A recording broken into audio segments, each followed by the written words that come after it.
Birth time, date, सब इनके बीच में से मंथन कर के प्रेडिक्शन निकालना, वो भी एक डीप, मैंने कहा ना, समुद्र जैसा है। और वहाँ से असली मोती निकाल करके लाना, भैया हर एक धोती पहन करके सोचोगे कि बस इन्होंने धोती पहन ली तो ये ज्योतिष के भी विद्वान हो गए, ऐसा नहीं है। बहुत कम मिलते हैं जो कर्म कांड के भी विद्वान हो, जो डीप सेक्शन है ना वो भी, और जो ज्योतिष के भी विद्वान हो। और कई बार ऐसा देखा जाता है कि जो ज्योतिष के विद्वान हैं वो कर्म कांड में एक्सपर्ट नहीं होते कई बार, लेकिन जो दोनों के ही विद्वान हो, बहुत बिरले, बहुत बिरले। भगवान शिव की माँ जगदम्बा की इन पर कृपा हो जाए कि दोनों के ही चीज़ों के विद्वान हो, ज्योतिष के भी कर्मकांड के भी। तो कहीं ना कहीं ये जो प्रश्न आता है, अब जो ये प्रश्न कहीं ना कहीं ज्योतिषीय विज्ञान से ज़्यादा जुड़ा हुआ है। और कई बार ऐसा देखा गया कि 10 में से 8 लोग यही गलत ज्ञान फैला रहे होते हैं कि कोई नीच का ग्रह आपकी कुंडली में है। नीच का मतलब है कि नीचता, जो उसके नेगेटिव इफेक्ट्स हैं वो ज़्यादा हैं उस ग्रह के। मान लीजिए कि एक जगह बुध ग्रह जो है, जो कम्युनिकेशन का रिप्रेजेंटेटिव है, किसी की कुंडली में उच्च का है, तो हो सकता है कि वो बहुत बड़े टीवी रिपोर्टर वाली जगह पे मिले, बहुत बड़ा एंकर हो,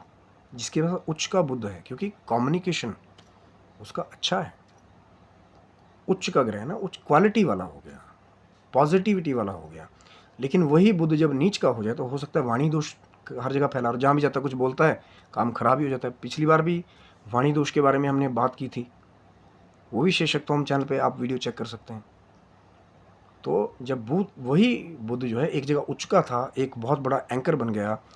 टीवी इंडस्ट्री का शायद स्टार बन गया अपनी बोलने की स्टाइल की वजह से, कम्युनिकेशन की वजह से, और एक जब वही ग्रह नीच हो गया